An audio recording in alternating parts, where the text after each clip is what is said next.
records show that the council is all present. I can see them all.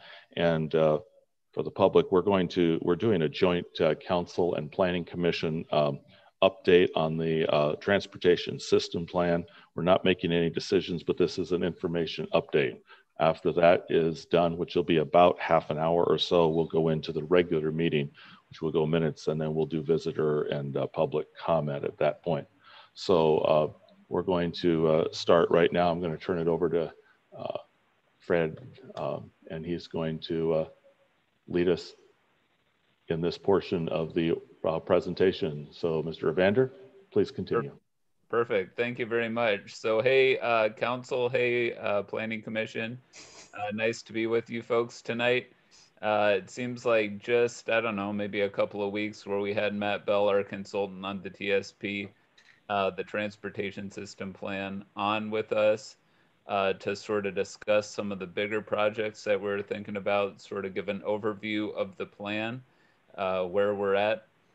We are getting near the end of this thing. The Planning Commission is going to hold a public hearing on it, hopefully on June 14th, and then that will come then before the council in your late July meeting. So we are really nearing adoption on this thing, on this plan. And so what you will see tonight is some of the big ideas from the plan.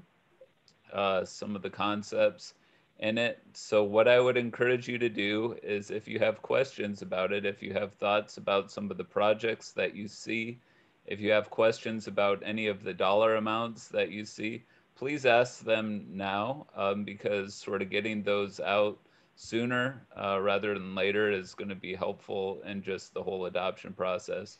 So, so that's really what we're hoping to achieve tonight. We do have Matt Bell on the line, who is from Kittleson and Associates, who is going to walk us through the presentation. Jason, I do think that he is going to need to screen share, so if you could do that, that would be ideal. But Matt, go ahead and take it away. Great. Thanks everybody for having me. And if you give me just a quick second here, I can make sure that I've got everything situated and ready to just pass right into sharing my screen. Let's see.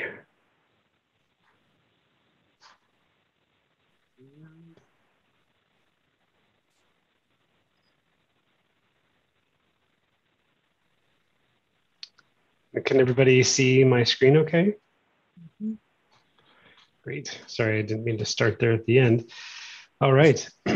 Well, like Fred said, we have a presentation here. This is largely modeled after a presentation that we just gave to our technical and community advisory committee last week. So it's a little bit on the longer side. So I'm going to go through things kind of quick. I won't spend a lot of time on slides, but please feel free to jump in with any questions or comments, and definitely want to save as much time as we have at the end to talk about stuff.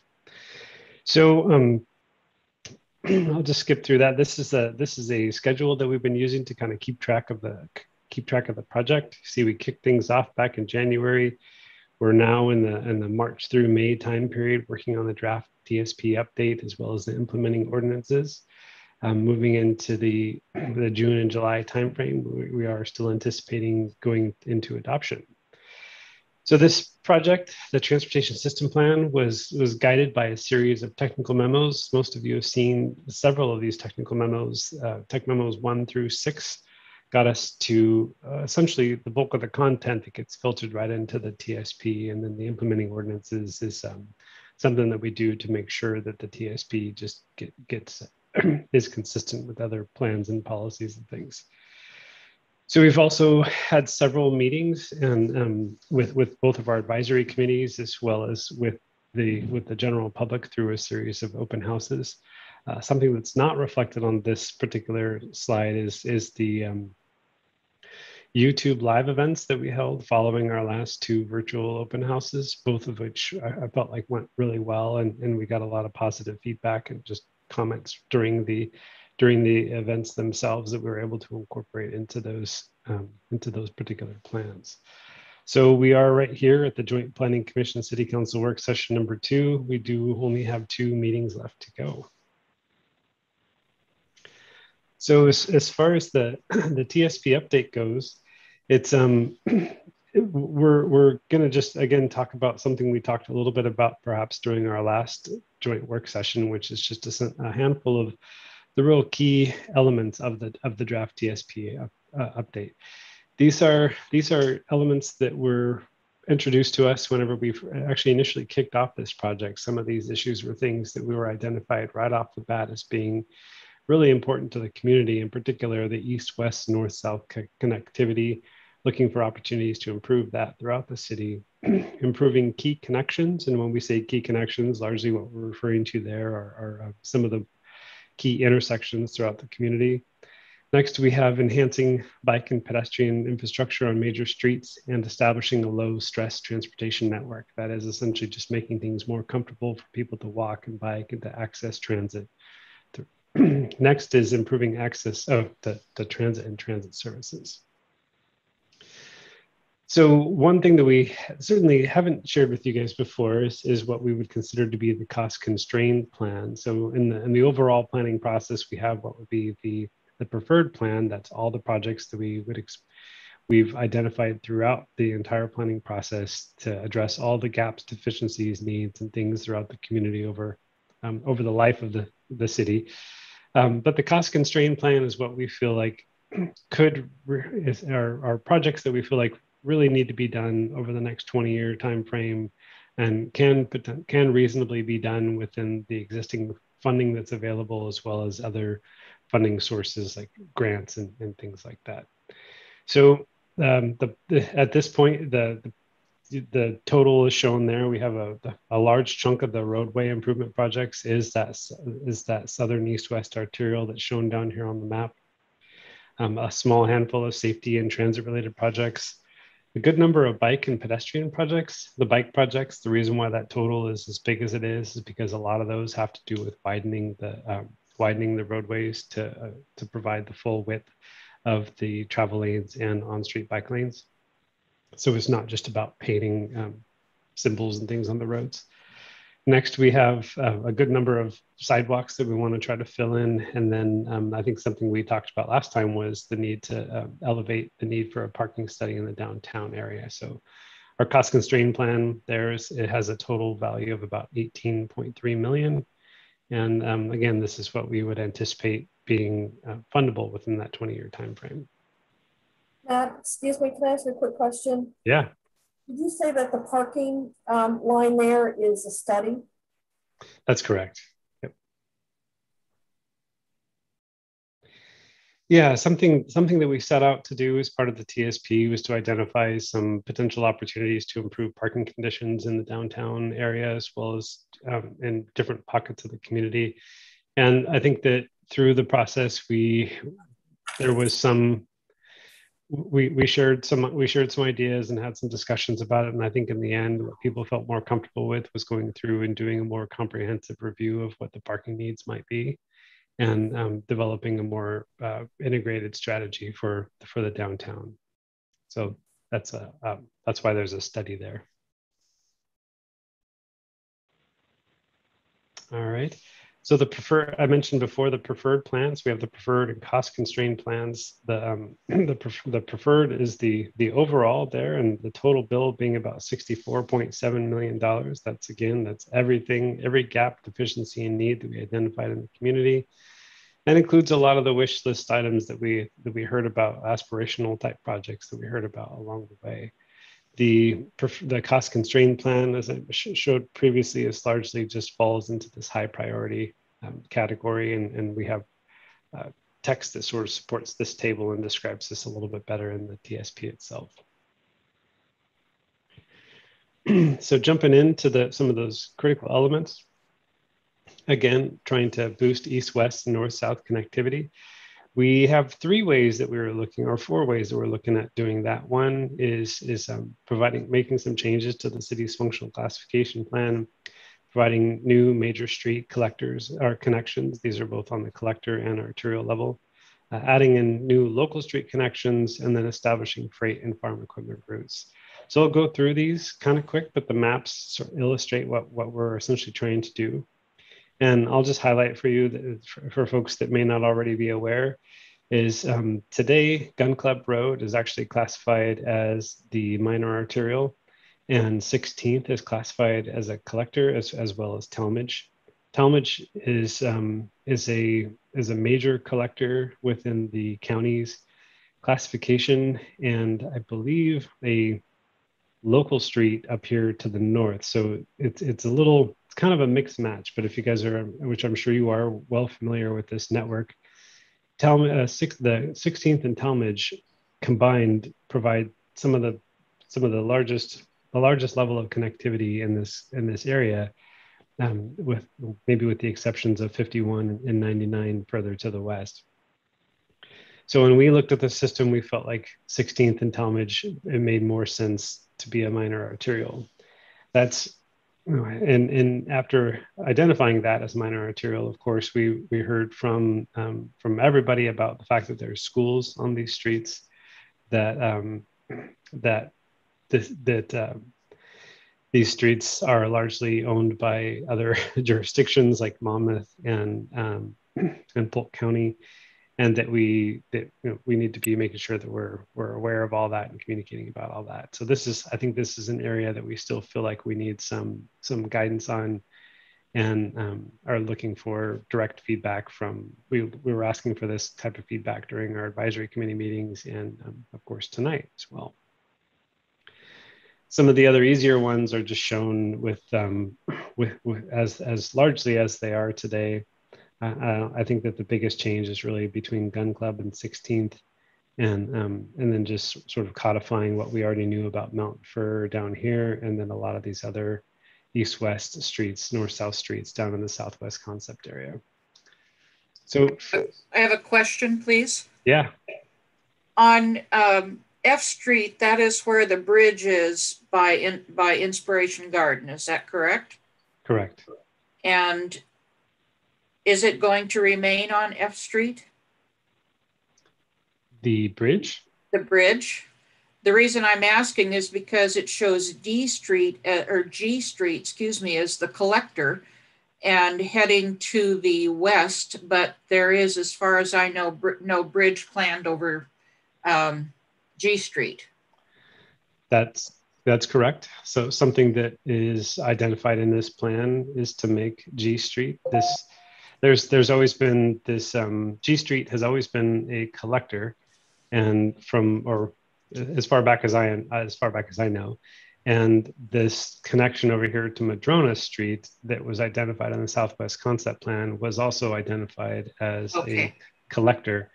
And so we were just seeing an opportunity to connect those two streets, and the largest barrier there, of course, being Ash Creek, and we have heard from folks concerned about the Inspiration Gardens and the potential impact that extending G Street over the gardens or over the creek and into that like former, it's like sort of an industrial yard at this point, right? Into that property there is that's all kind of baked into this, and kind of thought through some of those issues.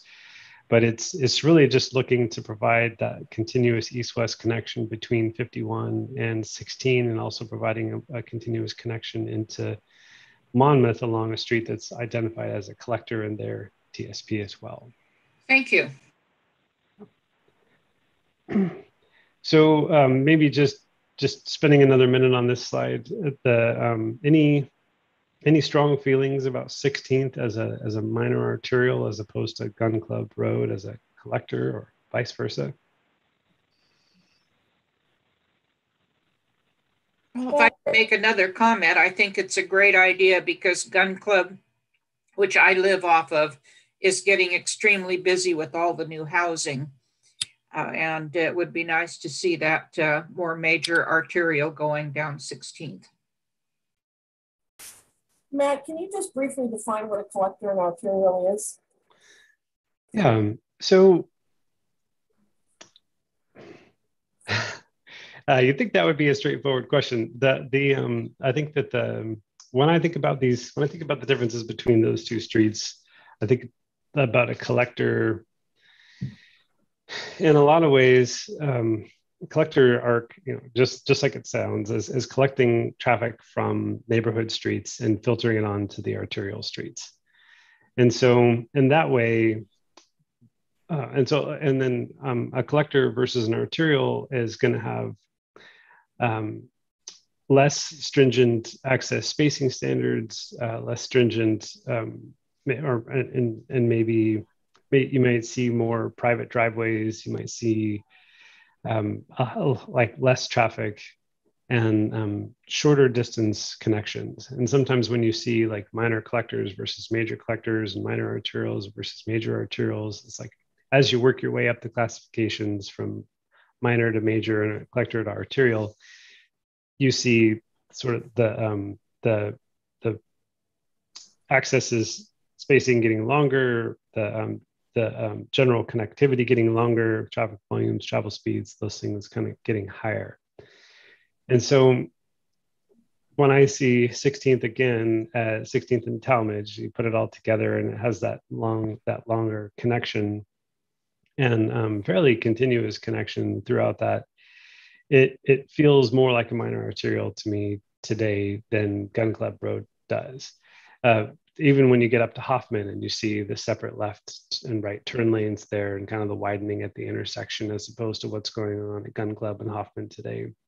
The way that 16th crosses over Monmouth versus the way that Gun Club, even though we do have this little S curve in here, the way Gun Club would eventually need to be realigned or teed up at 13th somehow to provide that same level of connectivity. And even then, it's not going to go all the way through. It's going to connect in here and eventually tie into the arterial below. So there's I guess I've been beating around about your question. Your question is really, what are the differences? And the difference is really just is access and connectivity. You could kind of think of it as like a circulatory system in your body. You got the capillaries that sort of get to the specialized areas. Those are like the local streets, and then you've got the arteries that move the major amounts of blood right through your body. Those are like the arterials, and then the collector is like somewhere in between, sort of envisioning it that way. So the arteries are like the arterials, and 16th and Main are really the two main north-south routes that we have through town right now, and this is just a recognition of that. All right, thank you, Fred. Well, I don't want to totally put this one away, but I want to move on a little bit. If you guys have more questions about it, I'm happy to talk about it. So for major street connections, I'll cycle back and forth between this slide and the next one. The new major street connections are largely just shown in these dashed lines. It includes that new east-west connection that's down there by Mountain Fir. I mentioned before the extension of Madrona Street and Gwynn Street. That's this Madrona Street. That's this Gwynn Street coming out of Monmouth there. We have 13th going further to the south, Chestnut connecting into the new extensions, and 4th Street also connecting further to the south. So we have Chestnut coming over here and 4th Street coming down over here. Oop, wrong way. We also have a series of new local street connections, and this was the first rendition of the map that most people saw. The second version has a little less in terms of connectivity, and this is in part just to sort of acknowledge that Talmadge, being a minor arterial, will have less local street connections on it than what is shown. That the collectors would be the ones that would provide the more local street connectivity. So you see we've got them coming off of Mountain Fir Avenue and coming off of Talmadge Road here, and really just staying on all the collector streets there.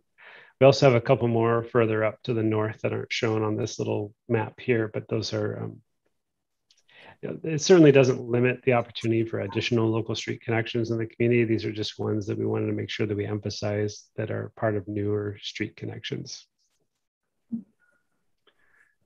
Lastly, freight and farm equipment routes. Oh, there it is down there. So this is really just, again, just kind of codifying existing practices and making sure that we emphasize this by establishing these preferred routes through the community. And right now, this is largely handled just by the way that the downtown is designed is preventing trucks from, well, it should theoretically be preventing trucks from coming in and out of downtown area, particularly the ones that want to come south on 51 and west and continue west to Monmouth.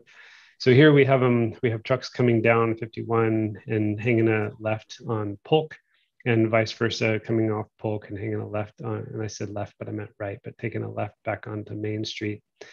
And this comes with the need for improvements at this key intersection right here, obviously, because we've heard that things can back up here when there's trucks, and we do have projects here we'll talk about in a second.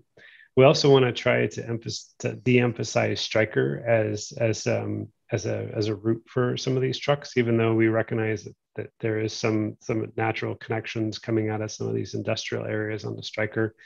We want to send more traffic down this way and up 51 than up here on Stryker. This intersection has some operational issues, and we want to try to pull as much of that traffic as we can down here. So some of those new connections that I was talking about are generally down in this area.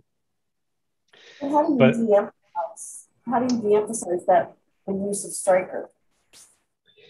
It's a couple of ways. One way is just where we allow the new street connections, and where we could use signage and then establishing this as a traffic signal. It would hopefully also emphasize that as the preferred route, because even trucks are going to come up here and they're going to have a hard time making a left onto 51. So if we have a traffic signal down here, which I'll talk about here in a second, trucks coming off of Stryker down to Polk and up here onto 51 hopefully will become the preferred route.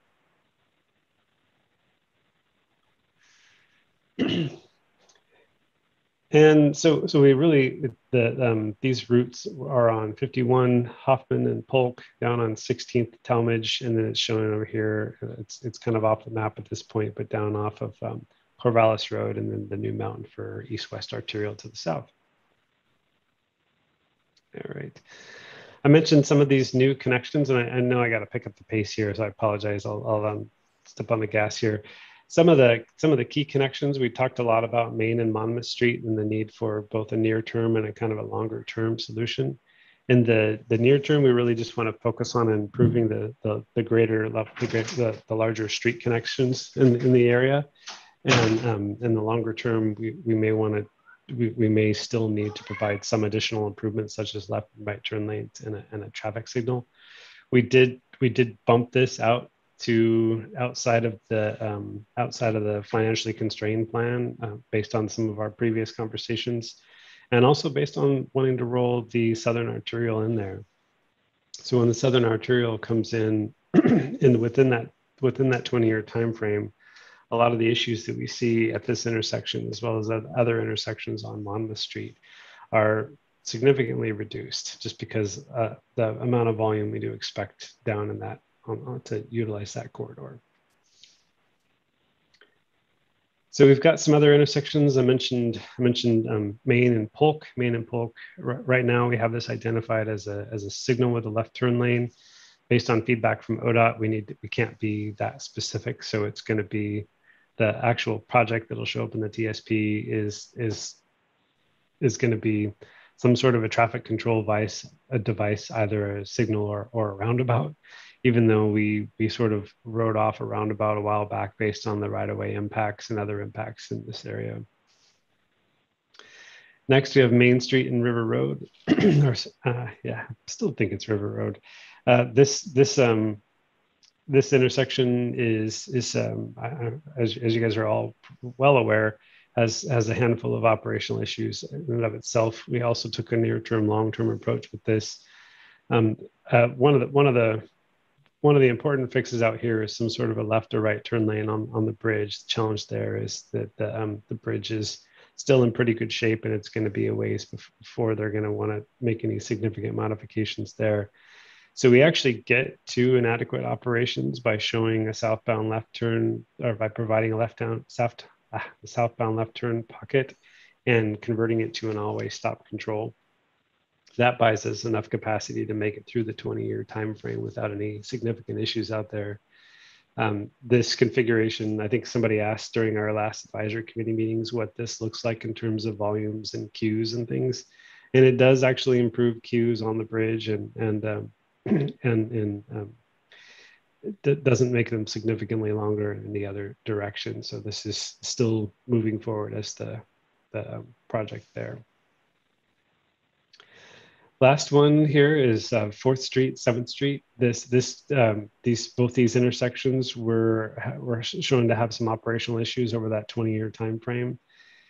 With the Southern Arterial in place, those issues are largely diminished. And so rather than having things like traffic signals out there, we were feeling like this configuration with a center turn lane to provide folks a place to stop or wait to make a left onto the minor street, or potentially make 2-stage left turns off the minor street onto the highway there. This is pretty common. You guys have these all over the community as ways for folks to come on and off the minor streets there, and it works pretty well. It also allows some opportunities for some enhanced crossings at some of these locations as well. So I'm going to have to kind of speed through some of these other ones because in the sake of time. But when we're talking about bike and ped infrastructure, there's quite a bit that's shown here. I think I mentioned before. There's just some striping projects, like I believe Stryker Road largely gets done with striping. Big chunks of Gun Club largely get done with striping, and most of these streets actually that allow for on-street parking can be done with striping. I think the thing for you guys to keep in mind here is that your current TSP, your current development code, it has a threshold in there for when we might want to start seeing bike lanes on collector streets. So all these streets that are shown in green currently have on-street parking, and in most cases, people are really relying on that on-street parking. And in the code and in the TSP, it has a threshold of about 2,000 vehicles. And once you pass that 2,000 vehicles, it says that the city will then consider the need for on-street bike lanes. They'll sort of weigh and balance the benefits of the on-street parking versus the on-street bike lanes, and within the context of the larger system. And I think that's still a good way to approach this, because a lot of these streets, some of them are definitely going to reach that 2,000 threshold within the 20-year time frame.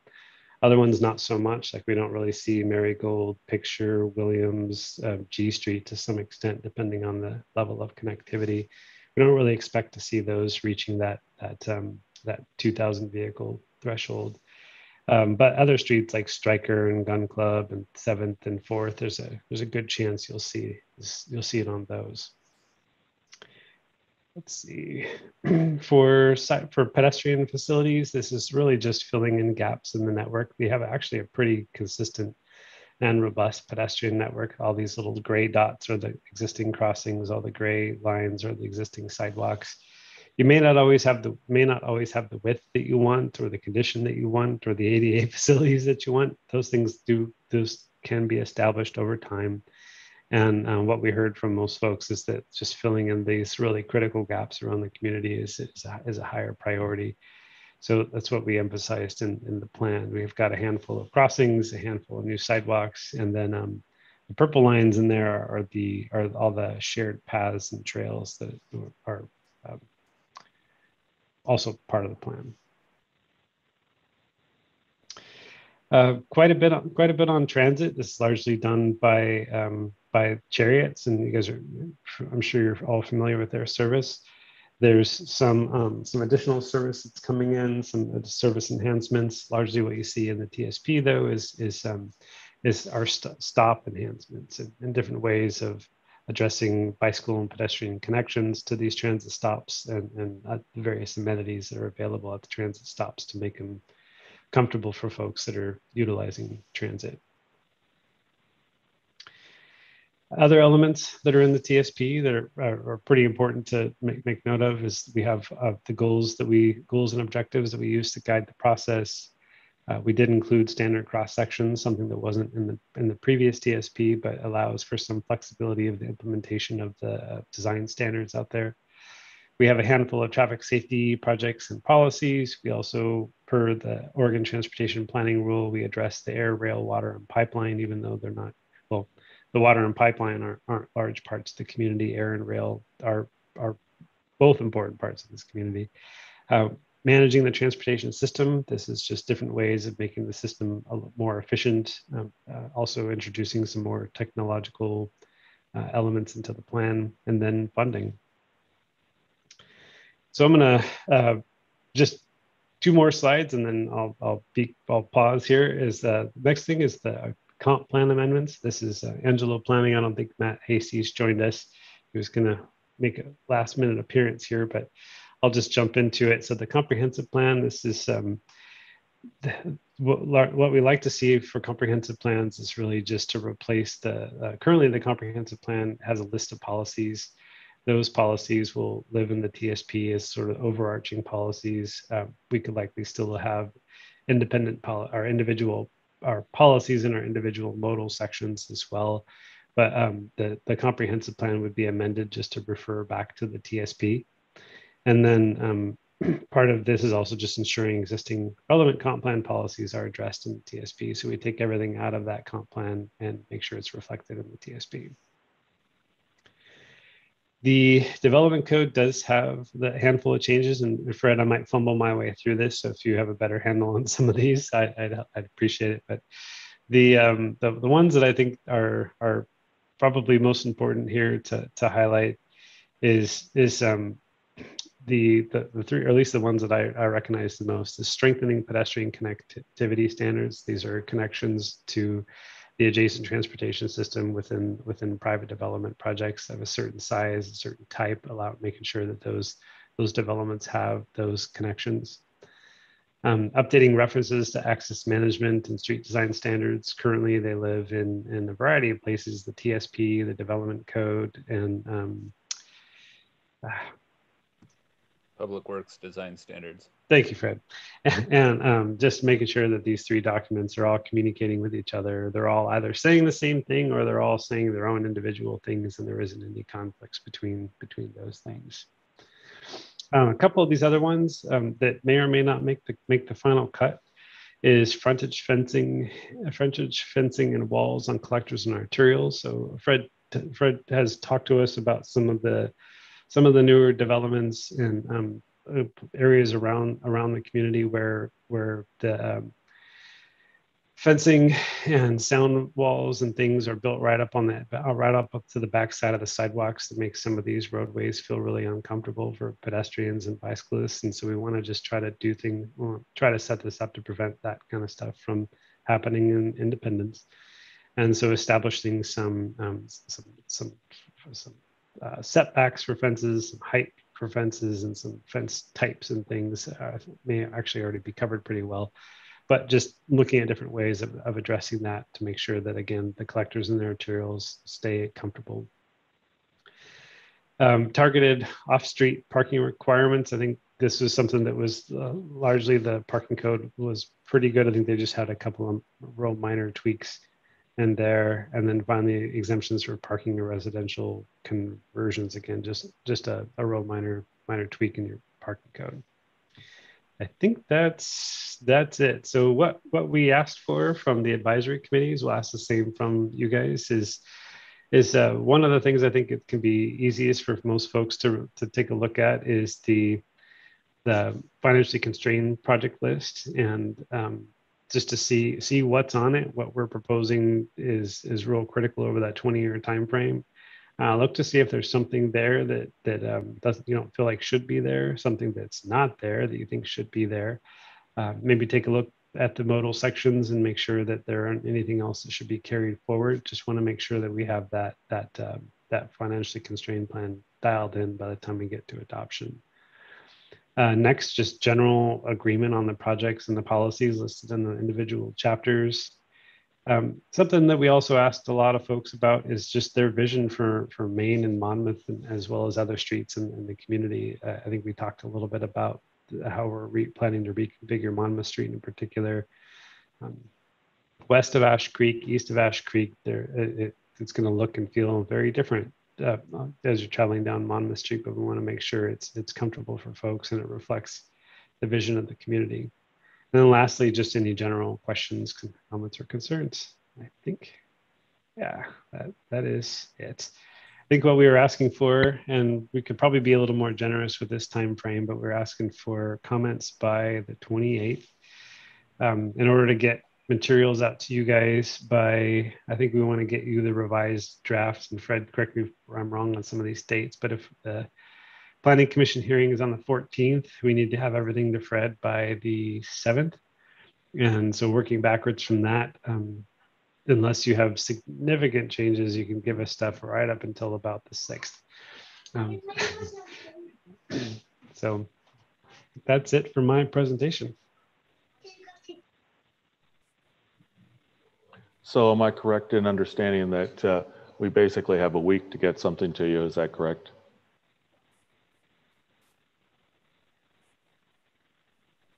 I would say, I was just trying to look at the calendar there. 10 days? Yeah, about 10 days. Yeah. We wrote the 28th. I think we asked for the advisory committees by the 28th. I think we can give you guys until about the 4th. Okay. Yeah. Yeah.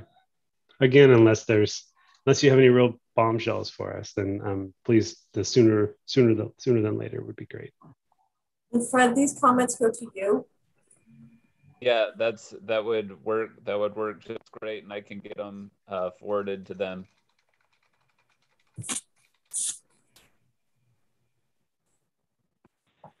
I can't see everybody. Are there other people with questions or comments at this point? Thank you. Was this presentation helpful? I see lots of shakings of heads. Okay. I don't see anybody waving their hand saying I have. There, Natasha, go ahead.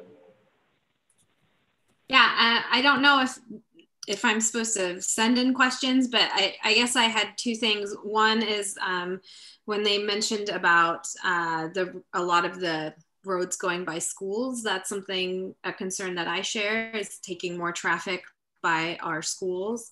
And then my other question is in regards to the center lanes, particularly the one by 4th Street on 4th and Monmouth. I have the privilege of living on that corner. And my question is in regards to the speed limits, because I know that the speed limit there drops pretty drastically, I think down to 25 or 20. And I'm curious how people perceive speed limits when there is a center lane.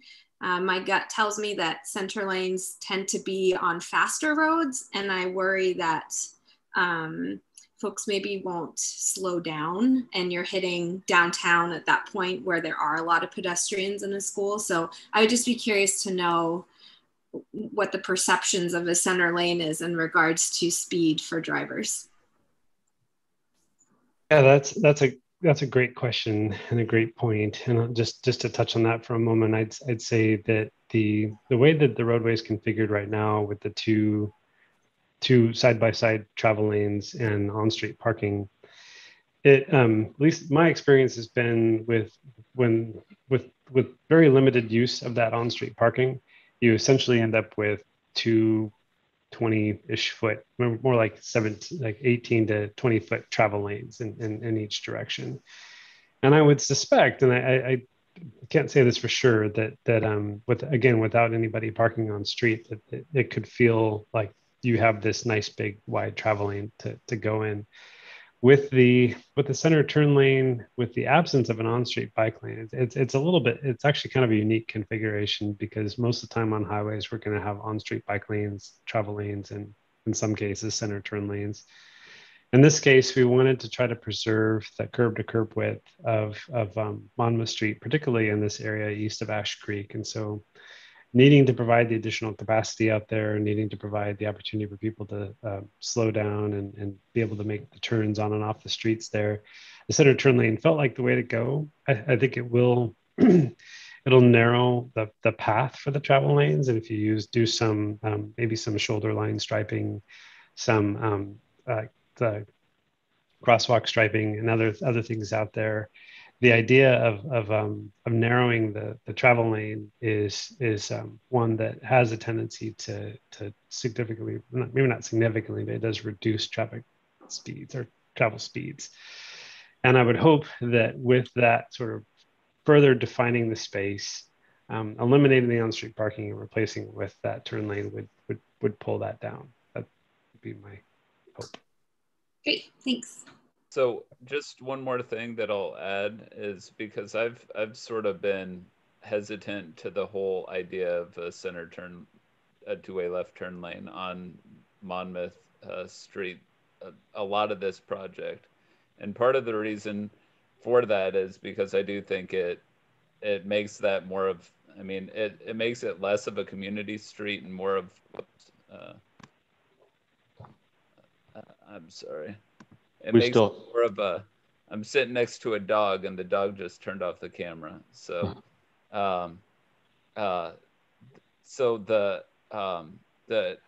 it makes it more of a community, it makes it more of a through street, less of a community street. And so that's always been sort of my concern with the two-way left turn lane. One thing that I think we do have the possibility of doing if we go to a two-way left turn lane is to really take some of these spots and consider ways of enhancing a crosswalk. So potentially putting an enhanced crosswalk across the street.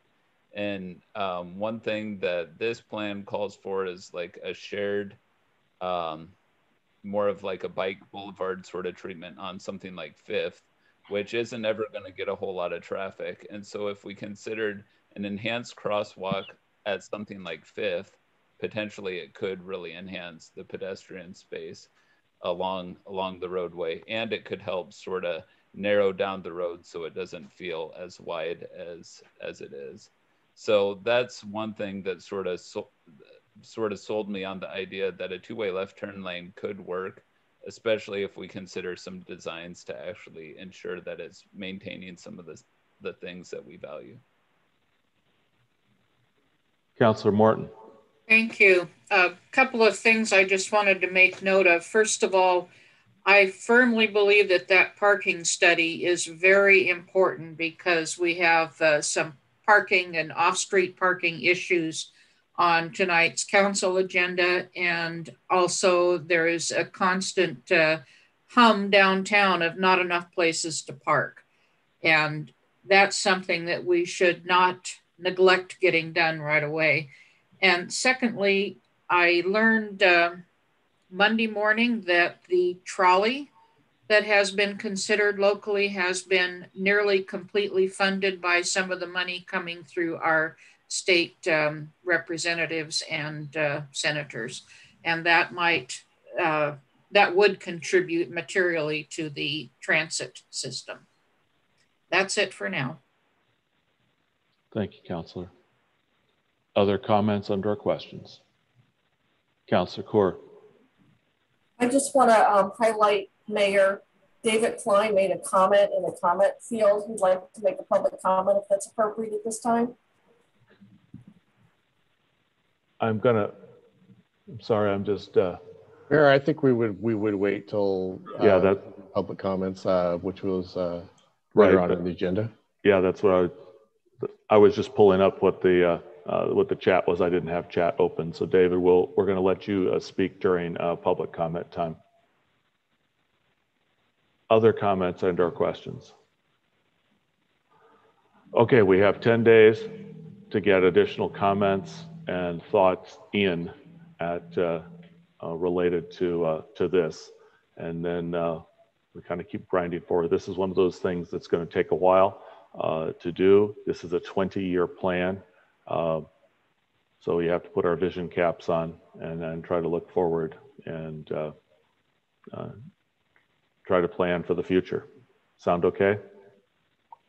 Okay. I want to thank the members of the Planning Commission who have joined us this evening. Thank you very much for being here and appreciate that.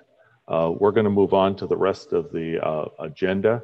So we're going to go from there. So thank you, Planning Commission members. And we're going to just keep going. Council members, you have minutes from the April 27th meeting in front of you. Do they meet with your approval? Excuse me, Karen Johnson. Karen, you were waving your hand. Yes, thank you, Mr. Mayor. I would like to make note that there is a scrivener's error that has been corrected. The meeting starting time was not 6:03, but 6:30. Thank you. Councilor Gore. Karen, I think there's something missing from the second sentence in the Traffic Safety Commission portion of the council liaison reports. It just seems like an awkward end to the sentence, and I don't remember what the conversation was. And where was that? I'm sorry. Second sentence under 5.2.1, Traffic Safety Commission. I'm not. Something to do with a bike pedestrian friendly. What's missing from that sentence?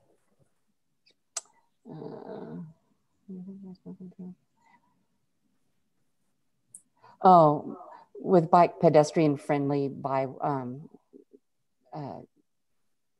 yeah, it needs like bike pedestrian friendly access or streets or whatever, but that's what it was referring to, pedestrian friendly, bike friendly. Councilor Core, is that the amendment that you'd like to be had? Make sure that that's in there. Whatever's missing from that sentence can be added. That would be fine. Yeah, I think Fred was talking about projects is probably the best. Okay. Best word for that. All right. With those amendments, does that make it okay for everybody? Projects is the correct word. Thank you. That goes after friendly. Thank you. I move to approve the minutes as amended. The motion. Second. Second by Councilor Morton. All in favor, say aye. Aye. Aye. Aye. And opposed? I hear no opposition. Motion carries. We're going to go. I have 3 people who have public comment and that we're going to go to. And so we're going to start with Mr. Ahmad. He wants to talk to us this evening. And that, Karen, is he coming in or is he on? Okay, so he'll be joining us. In just a second. Yeah, he's on his way in the room. Okay. Put my mask on here since I'm inside. Good evening. You're welcome to take off your mask while you're presenting. Good evening. You have no more than 5 minutes, but welcome to the City Council. She's trying to make sure she's going to turn it on here.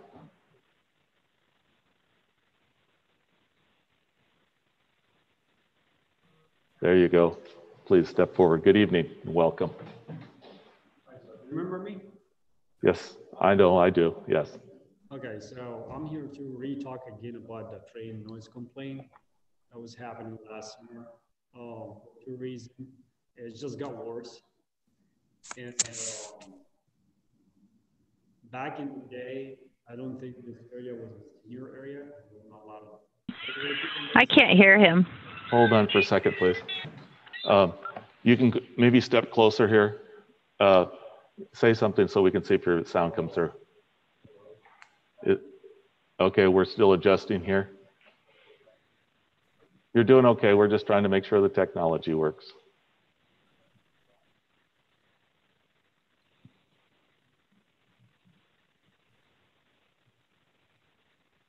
Try that. Let's see. Just say hello or something so I can. Can people hear better? You can come up even much closer. Hello. Yeah, and you're going to have to use your outside voice. So just. Okay. How about now? Is that better, councilors? I'm seeing shaking of heads. It's a little better. So you're going to have to speak up pretty promptly. Okay. Well, everybody's looking at my beard right now, so I'm going to just pull my mask back. All right. So I just took it off. I'm here to talk about the train noise problem that we spoke about last summer, if everybody remember. Okay, so I don't believe this area right here by the railroad track was a senior area back in the day. So now it's officially a senior area with a lot of older people with a lot of health problem. And recently, one of my neighbors just passed away. She had major health problems. And part of a main factor of her not getting any better because of the train noise, she cannot sleep. And she signed a petition with the 26 people that signed. So it just got worse. And the second reason is I heard that now the city got funded. And like, I don't want to say the number, but it's a bunch of money. I'm not sure how much exactly, but it's a lot. I think it's enough to cover, to put 8 gates or whatever the gates are missing in the 8 road crossings. Last time I've heard from Mr. Pesimer, he told me it's $1 million project to put all the gates and electricity and construction. And the city has no funds for that or not willing to pay that much for that. I don't think there was no funds for that at the time. But things have changed now and the city got funded by the stimulus package, whatever the money come from. So I think that's a priority problem that should be taken in consideration. You know, for everybody's sake, there's hundreds of people that have been hurt all the way nearby the railroad crossings because of the train noise. So things has changed. Got worse in and there's money. So I think solutions is put gates if possible. I mean, if possible. If not, I mean, I don't know what else we can do. If not. That's briefly because you said you'll like have 5 minutes. So I just took off a lot of details I wanted to say. And I'll prefer, sir, that you handle that issue personally because other people take a long time. And I'm being very honest until they get back to me. And I don't think nobody cares. As long as the person's not living near the railroad track and not impacted by the noise, they don't care much. I mean, you gotta feel it to know how bad it is. I mean, some people got used to the noise, but a lot of people don't. Either like spend $1 million in gates or go to Visor, having like make a vaccination against the train noise, like have like antibodies against the train noise or something. You know, it's going to cost billions of dollars. So I think $1 million against versus billions of dollars, nothing. I don't know. I'm just trying one more time. It might work, might not. I'm just, you know, that's what I can do. So thank you for coming and putting this in front of us again. I appreciate it. You're welcome. But what's going to happen though? I don't know. I don't know what may or may not happen. I don't have answers just sitting here. So I don't have answers. Dealing with trains is a very complicated thing, and there's federal rules. There's all sorts of stuff. Well, I already, once I connected everybody and reach everybody, I can reach the bottom line. There's no solution about putting gates. And with the gates, you're going to be signs says no train, horn, look. And there's several of them in Salem and 12th Street. If you're going all the way down to downtown, there's 4, right? But, you know, after each other. So that's the only solution, I guess. So I guess it's just my opinion, which I don't know if it's right or wrong, it's just money problem. Because if there is money, you can just start a process. If there's no money, there is nothing you can do. I mean, it's pretty simple. Okay. I appreciate you taking the time to come and share with us this evening. Thank you. Thank you. Have a good night. Thank you. So, Mayor, just to clarify the record, I believe I said that the cost of that project would be at least $1 million. It's actually probably in the multiple millions of dollars. We just haven't scoped that, but it's a very, very extensive project to try to do something like that. Thank you. I didn't know the dollars and cents. Okay, I think we have on. We're providing the opportunity for some people to comment. Mr. Klein, I think you had a comment about parking, and I think you were online. So, Mr. Klein.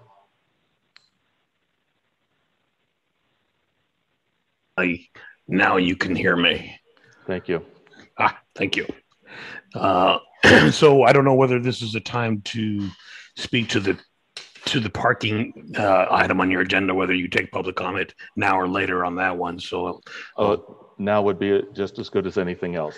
Okay, and then the other piece is, do you take comments on the TSP at this point as well? I see a nod from Tom. Okay, you have 5 minutes. Thank you. Okay, I'll do my best. So first off, thank you, Mayor, members of council. It's been a while since I've had a chance to speak to you, and first time as a citizen of your community. Quickly on the TSP, great piece of work. Thank you very much for undertaking that in a timely way, in a comprehensive way, and in a nice engagement process. I do want to just speak out to one element of it, which I view as somewhat of a missed opportunity, and perhaps in favor of cost constraint, and that's the River Road Main Street intersection. It's one of your worst performing intersections in the community, and the solution is going to probably net you at best a level of service C. I think per Matt's comments, it's not really going to be a comprehensive solution. And beyond that, to even get a better solution there, you're going to wait on the county to replace a bridge that doesn't need replacing. So it doesn't seem to be your best opportunity. On the flip side, this is a location where you can make a statement for the community. It is really truly one of the several gateways into the community of Independence, where you have an opportunity to bring together a multimodal opportunity with the new trail that you've just received a grant award on. Congratulations for the extension of the Southern Trail. It's an opportunity to bring together your bicycle location, bike ped solution, as well as a permanent solution, not one that will fail at the end of the 20-year period, by putting in the roundabout that was initially suggested and I believe is feasible at that location. I understand that it doesn't hit the cost-constrained version, but nonetheless, it's an elegant solution. It's a great statement for the city of Independence, which deserves great statements at its entries. And so just a quick thought on that one. Your parking ordinance, I get that you need to further regulate the larger vehicles in the city. I would ask that you take a look at that through a lens of equity. I think those that can best afford to take their trailers, their work equipment off the streets, are those that have more property, more locations. The vast majority of properties in this city don't have locations to put trailers or to put their service vehicles. And if you do a survey of your storage units in this area, which we do because we have a trailer, or we will shortly, you will find that they're full and have been full in the years, and it's years long wait to get into any location in the Monmouth Independence location.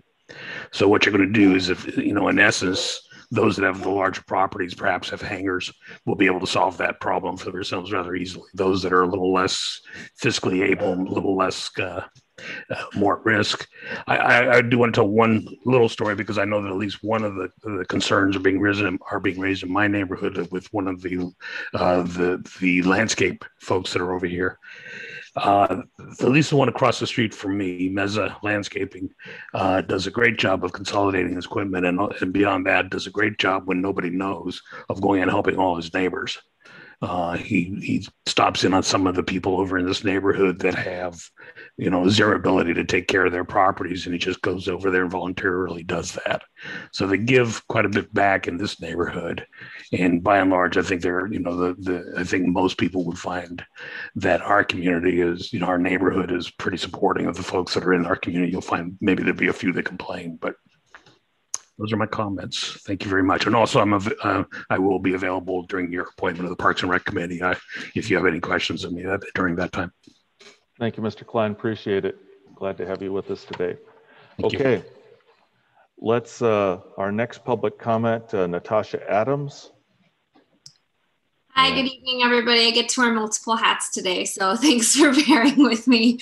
I am here specifically today to talk about some safety issues down on 4th Street and Monmouth, and more specifically, not just that intersection, but also just the road in front of IES. I really want to commend Chief Mason, along with many of you. I wrote a letter on May 7th and not only received written responses, but have had the privilege of spending time on the phone with Chief Mason. And I think a lot of times we talk about, you know, one voice can make a difference, and that becomes a little fuzzy sometimes, and we don't always believe that. But I really feel heard, and I really appreciate that. Not only was I able to speak, but I was asked for suggestions, and I have seen some of those suggestions implemented. So I really want to commend you as a group for making something like that possible. I think a lot of the problems now that we have are sort of inherent to the area. 4th and Monmouth, we all know, and after seeing the transportation plan, is a very busy intersection. Because I live on 4th and Monmouth and I walk my child to school, I cross that street at least 4 times a day, and have seen the crossing guard almost get hit by a car multiple times. And she so sheepishly walks into that crosswalk now that I really feel for her. And at this point, I think in a realistic manner, solutions cost money, right? It's unrealistic to think that a police officer can be there every day. And so I think there are some solutions, obviously, that are lower cost versus higher cost, whether it's putting in some lights, adding another crossing guard. A lot of times what's happening with the traffic is folks are waiting for a break in traffic. So they're looking in one direction. The crossing guard's on the other crosswalk. She stops traffic. And the car doesn't look, you know, in that direction, sees a break in traffic, peels out, and then almost hits the crossing guard. So if there's a way to make both of those crosswalks part of the peripheral vision when you're turning, I think that's important. But again, I really appreciate not only having the opportunity to speak today, but truly feeling heard. And I have told Chief Mason and many of you that if there is a way I can help with this process, I would like to be able to do that. I think the school district has been really receptive as well, because ultimately we want our kids and pedestrians to be safe. So I will continue to help as I can, and I really appreciate seeing some of the changes that have taken place. So. Thank you, Natasha. Appreciate that. Are there other public comment in the waiting area, Karen? No, okay. If council will indulge me, I thought that Mr. Pessimir and I spoke about this in advance. I know that the parking discussion was going to be part of his city manager report. So unless anybody objects, I'd just like to let him jump into his city manager report out of order, and then we'll continue on with that, because I'm trying to put the similar pieces together because it makes things not so choppy. Does that sound okay? Thank you. Mr. Pessimir, to you, please. Yes, so actually I have Chief Mason can join us as well, because we definitely wanted to talk about some of the things that Natasha was talking about, specifically with the schools and IES and conflicts. And so we have spent a fair amount of time working with the school district and others to try to make things better for the short term, but we also are taking a look at longer term items as well. So I think I'll actually let the chief kind of lead out here if he's available, and then I'll kind of just talk a little bit more about maybe 4th and Monmouth Street and some thoughts there. So great. Good evening, Chief. Good evening, Mayor, Council. Just a quick rundown on the actions the city took after we received Natasha's complaint. I think I actually couldn't hear you, Mr. Pessimir. I'm sorry, when I was coming in, I couldn't hear what you were saying, but that's where we are. Is that right? Correct. Okay, great. Yeah, so when we received that letter, first thing I did was to ask School Resource Officer Barlow and Officer Inman, who is our motorcycle officer, to go down and do some enforcement, or at least assess whether or not enforcement could be done to assist in trying to change some behaviors down there. And quickly I heard that the traffic backup was a real mess that we really needed to look at improving. So I got a hold of the school district, and they sent Mr. Clark down with Mr. Pessimir and Fred Evander. And we all went down during an actual pickup time and observed what really was a mess. It was the traffic queuing, waiting for their turn to get into the pickup area, was backing up and blocking all of the southbound lane of 4th Street. So they were literally at a stop for, we were there probably a half an hour before pickup, and there were already cars waiting. They get there early, and that's the protocols the school's using for COVID, that they bring one child out at a time using a radio. That child comes out, gets in the car, and then that car goes away and the line moves forward one slot. And so if you can imagine, all of the cars that are coming to get their kids are backed up in the lane of travel. People that unfortunately end up in that area and have nothing to do with school pickup don't really know what's going on. And we saw people driving in the northbound lanes around the stopped cars in the southbound lanes. And speed did not appear to be an issue for the time we were there, nor did the officers find any real speeding violations. It was just the congestion, and that really caused a lot of problems. So the immediate solution there that we implemented was to close off the parking all the way along that side of 4th Street, all the way down to A Street, giving vehicles a lot more area to queue and wait for their turn to go into the pickup zone. And that way it was freeing up the lanes of travel. I have gotten one complaint already about a person that needs their parking in front of their house because they have some physical limitations, and it's hard for them to get into their home. And we've made it difficult for them by taking their parking away. But they did agree after a conversation today that they could make it through the end of this school year fine. So if we can hopefully find some better solutions before next school year starts, that will be helpful, and everyone will be in agreement that we're fine the way it is for the rest of this year. When I did talk to Natasha on the phone, I learned that one of her concerns that I wasn't clear on in her letter was the crosswalk at B Street that crosses 4th. That's the one she's referring to that she called the back. I think she called it the back part, or crosswalk, or back crossing. I wasn't sure what that meant, but I can understand why that's a problem. So the cars, even the way we have it now, when they're at a stop, are going to block the view of kids trying to leave the school property to go across 4th Street, and the view of vehicles driving on 4th Street that can't see the kids because of the stopped cars. So we are going to reach out to the school and see if there's a way that they can enhance some of their parental, or adult, I guess, better word, adult supervision of the kids crossing there as a short-term fix. Again, we're just trying to get at this point to the end of the school year safely. And then we're hopeful that some other solutions can be looked at for next school year. Mr. Pessimir, and then, or did you want to go, and then Councilor Core, I know has a question. I'll just comment a little bit. So I think, like as Chief said, we've kind of come up with some solutions here for this year. We're going to work with the school district on some longer term solutions, and looking forward to doing that, and glad they're willing to partner with us on that.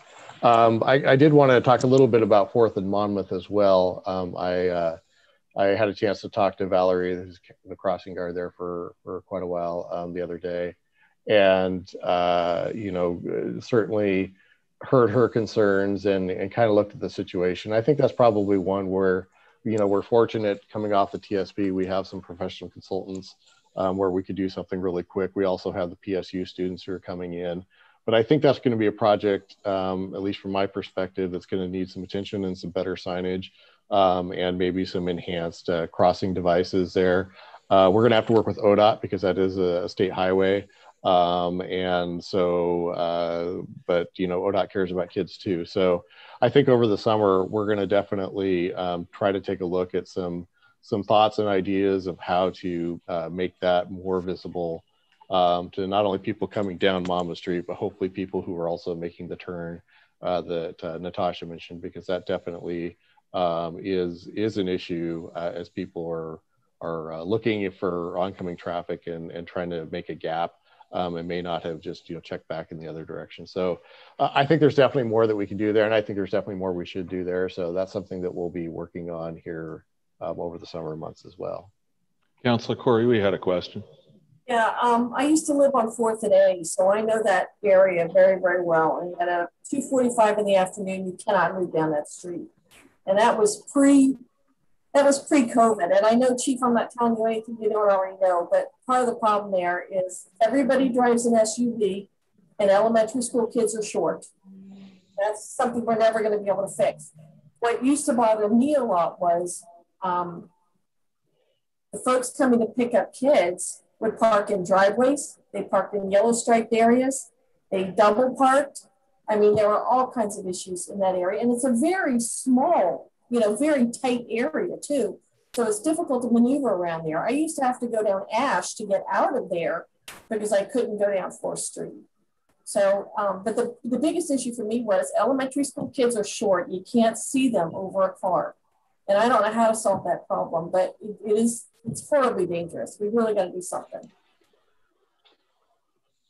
Okay, well, I'm sure, Mr. Pesmer, you guys are going to be keeping us updated on this as this moves forward in the coming months, because I liked what Chief was saying, that getting through the next, 10 days or so, 2 weeks of school, and then longer term solutions. I think I cut you off, Mr. Pesmer. Yeah, no, I was just going to comment to Councilor Corey's comment. And, one of the things that we really want to take a look at is to maybe relocate where that pickup area happens. If we can make it happen on B Street, west of 4th, with a turnaround, so the vehicles can go down and turn around and pick up. The more we can do to relieve conflicts on 4th Street, the better that will be for everyone. So, I don't know if that's the solution or not. That's why we want a professional to come out and take a look at it. But I think, it's good that we identified this now, because you're right. Just COVID going away is not going to solve the problem. It's gonna take some more thinking. So, if it's okay with the mayor, I'll just go ahead and continue on with my rest of my city manager report. I'm going to hold. Councilor Roden, were you trying to get in here? Yeah, I'm sorry. I just wanted to say that I appreciate everybody's effort on this. And Tom Pesmer, I would like to be involved in this in any way that capacity I can to make this a safer area for everybody involved too. Great, Councilor. Yeah, and fortunately our councilor is on the Traffic Safety Commission, and a lot of this stuff will actually end up there from our side as well. So you'll get to hear about it there. Great. So just some news on the museum. Construction's on schedule, going well. Really excited to see that come together. Again, they usually have the doors open every day. So if you want to stop by and take a look and get a feel for the space, please do. The inspection period for the sale of the existing museum is finished. So really the only thing left is to do the closing documents. And that's not going to happen until August when we're actually ready to move out, or actually we've actually moved out. So excited that both those projects are coming together and that it's all moving forward. We did receive a $12,000 check for the museum construction from the Heritage Museum Society. They pledged another $8,000 for the construction of the museum. So that's $20,000 that they've pledged to put in. I know they probably plan on doing some more stuff down the road. Obviously, COVID really impacted their plans to do any fundraising for the project, but those monies are genuinely appreciated and will be put to good use.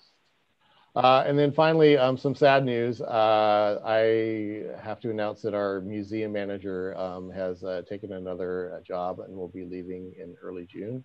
So obviously we're in a transition time right now with everything going on. Really the next big task that we have is the actual physical moving from the old museum to the new museum. So I've asked our library manager, Patrick Bodley, to kind of take over that move so that our remaining half-time staff person there can focus on more of the the programming and the other things that we need to do. Obviously, we're going to have to backfill in that position, and so we'll be trying to figure out and working on staffing and operation plans for the museum moving forward. So I don't anticipate there'll be a large delay in getting the museum open, but we definitely want to make sure that when it does open, that it is fulfilling its mission. So we will continue to follow that, but I just wanted to let everyone know that position is now open. We, as Councillor Morton mentioned, the trolley project is received additional funding. If you remember right, the City of Independence received $400,000 for studying the trolley project. Really, this project is a collaborative project with Monmouth and Independence. So while we got the money, really it was both cities' money to use but we were the fiscal agent for that.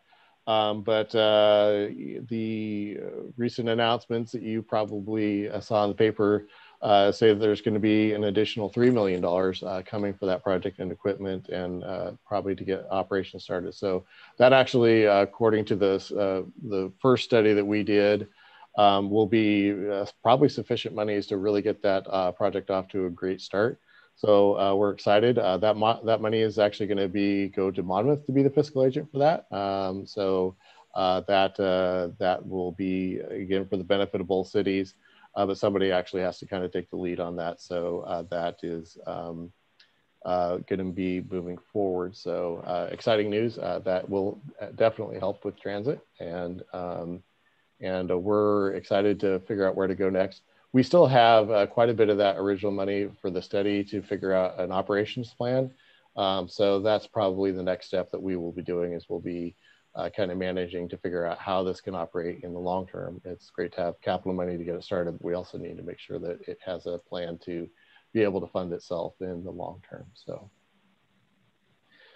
let's see here. The library was accepted into the Libros for Oregon program. So next year, for children's, young adults, and adults, Spanish language material will be purchased for the city, not by the city. We're not sending anybody, but in December's Guadalajara book fair. It's a big book fair in Mexico where the best books for the Latinx and the Spanish-speaking community can get materials from. So the $2,000 is the maximum amount that you can commit to that, and obviously we're going to commit that amount from next year's budget.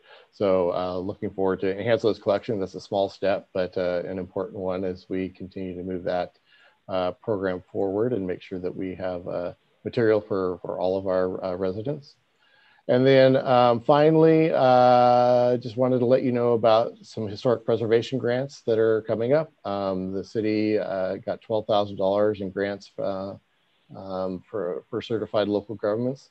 So eligible projects will include historic window repair, restoration of porches, historic building details, and structural or foundation repairs. So not a great amount of money, but it is good. It's a matching program. So for every grant, a dollar spent, there has to be a dollar spent by the person. There are a number of program requirements, including being a contributing building to the Independence National Historic District, and a number of other items. But probably the best way, if you're interested in that, if you have a historic building and you want to take a look at getting a matching grant program, it would be just to call Fred Evander, our city planner. He has all the details.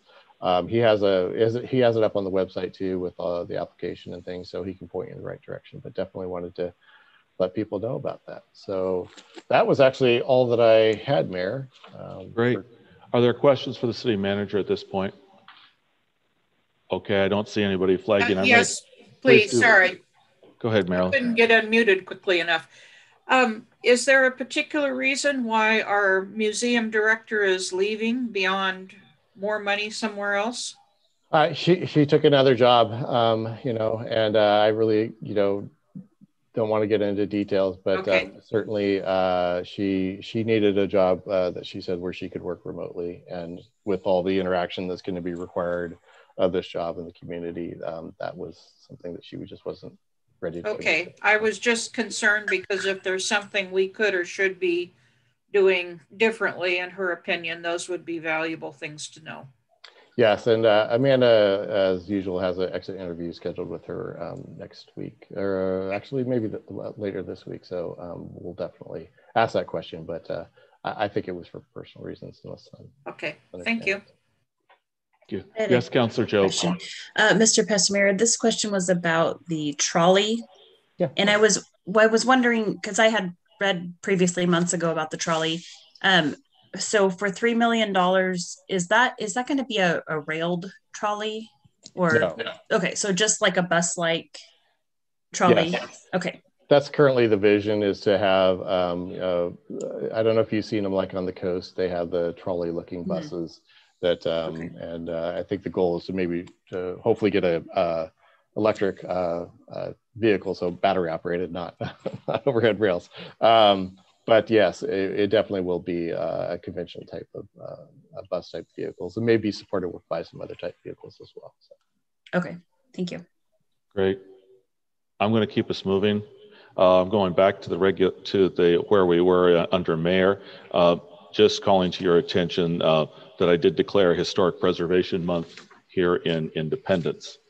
Moving forward, you have a application to fill a position on the Parks Board for Mr. Klein, and the application and memo is there. This is an action item.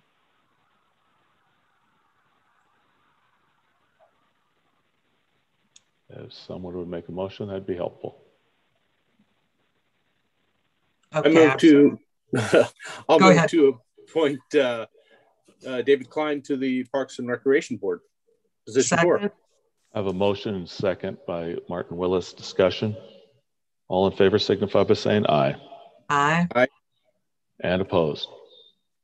Thank you very much. Appreciate it. Was that a yes or a no, Councilor Roden? I'm sorry, I didn't. That was a no. Okay. All right. So recorded. Moving forward, under my report, I just want to keep you informed that I had a chance to meet with Stacy from Senator Merkley's office, showing her some of the projects that we have going on. Had a chance to meet last week with the Executive Director, Eric Anderson of SEDCOR. As many of you know, I'm on the Board of Directors of Mid-Willamette Valley Council of Governments, and I'm on that legislative task force, and we're working on setting up some legislative issues, conversations for the 43 governments that are cities, counties, special districts, and some school districts in Polk, Marion, and Yamhill County that'll take place between July and December, so that we can help legislators and their staff understand the issues facing local governments. There's a lot of new legislators. Also, I had the pleasure of being recently one of the presenters at the League of Oregon Cities and the Oregon Mayors Association symposium on emergency preparation. One of the things that came out from the Director of Oregon Emergency Management is with the wildfires, with the ice storms and things like that, they have changed their recommendations to people. It used to be have 3 days of resources at your home to take care of yourself and your family. They have now upped that to 2 weeks. And so encourage, now you know what Father's Day gifts, Christmas gifts, all you can make a gift of emergency prepared packet and have it ready to go. Moving forward, let's hear on some council liaison reports. Councilor Takis, would you like to start with the MyNet report, please? Yes, I think so. The first thing, at our last board meeting, we got the news, I think probably everybody's heard this already, but General Manager Don Patton will be retiring by the end of the year. So the board will be looking for a replacement. I've got some ideas, but we haven't started that process yet. The other thing is MyNet budget committee has just passed the budget I think still needs to be finalized by the actual board, which we'll probably do at our next meeting next month. And I've been told that Minnet has just cut a check for the full debt service payment for the upcoming debt payment. So that's good news. Great. Thanks, Councilor Takis. Councilor Job for Parks and Recreation, please. There's nothing new. We did not have a meeting. Thank you very much. Appreciate the brevity of the report. Councilor Martin Willis for Planning Commission, please. Okay, so they've actually been reasonably busy the last few months. So they're looking at reviewing some areas in town that may not be zoned entirely properly. So we may see some changes coming there. Also some possible revisions to quads and quints. We don't have an actual definition to determine exactly what those terms mean within our code. So Fred is going to bring some additional information back at a future meeting. And they approved with conditions, 27 conditions, I might add, a subdivision at 5995 13th Street that down the road would accommodate 45 homes. Tons of discussion. That's why the number of conditions regarding wetlands, trails, and park space within that development. And that is the Planning Commission in a nutshell.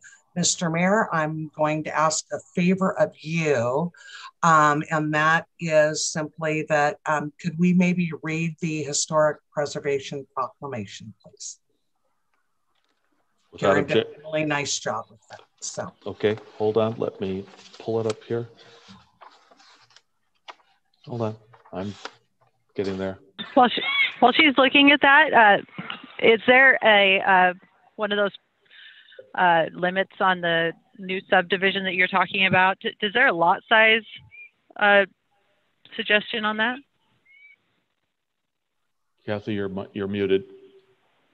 Yeah, did you hear my question? Wrong way. Yes, I did. Okay. They're not that far in the process. This was just essentially an initial approval. So we don't have project site design, planning, all that comes down the line. Okay, great. Thank you. Councilor Roden, please mute your phone. The ball game is overpowering us. Whereas National Historic Preservation Month was established in 1973 by the National Trust for Historic Preservation in order to promote historic preservation and community pride in local heritage sites, and whereas the historic preservation is an effective tool for managing growth, revitalizing neighborhoods, fostering local pride, and maintaining community character while enhancing livability, and whereas the City of Independence has a 39-block National Register district that was established March of 1989 with a listing of 159 contributing structures. And whereas the city's many historic buildings helped illuminate our city's past and brighten its future, and whereas it's important to celebrate the role of history in our lives and the contributions made by dedicated individuals in helping preserve the city's architectural heritage, now therefore I, John McCardle, Mayor of the City of Independence, do hereby proclaim May 2021 as National Historic Preservation Month and call upon the residents of Independence to recognize this special observance, the 25th May, 2021. I got to read something, Karen. That was fun. Thank you, Kathy. Appreciate that. Mr. Mayor, before you go any further, I would like to make note that Councilor Morton sent me a message that she did refrain from voting on the Parks and Rec Board appointment. So I would like to just make note for the record that the vote for that would be then 4, 1, and 1. Yes, thank you. I did not vote as well. Oh, okay. So that would make it 3, 1, and 2, which... I vote aye. Okay. Okay. So you are declaring the yes. Okay. Abstentions as negative. And yes. Voting aye for the, thank you. Thank you. Let's go on to Ms. Butch for finance. Mr. Pesmer, is she actually giving an oral report, or is it just we have a written report in the packet? You have a written report in the packet. She's certainly here to answer any questions, but she wasn't planning on giving a significant oral report unless you had questions. Good evening, Ms. Butch. I just know that you've had to do a lot of talking with Budget Committee. Does anybody have questions from the in the finance report? There is an extensive report in the packet. Is everybody okay? I would like to share something though, real Please quick. do. Go ahead. We had a meeting with underwriters last week, and regarding opportunity to do another refunding on a portion of our 2013 GEO bonds. And we decided to hold off on that because currently there is in the legislature, the House and Senate, a bill to reinstate advanced refundings for local municipalities and other governments. And I would like to encourage the council, if you've got legislatures that you're in contact with, to encourage them to support the passing of those bills. It would be for us, for the City of Independence, it could provide a savings in the life of the general obligation bonds of upwards of a couple $100,000 for the life of those bonds, the remaining life.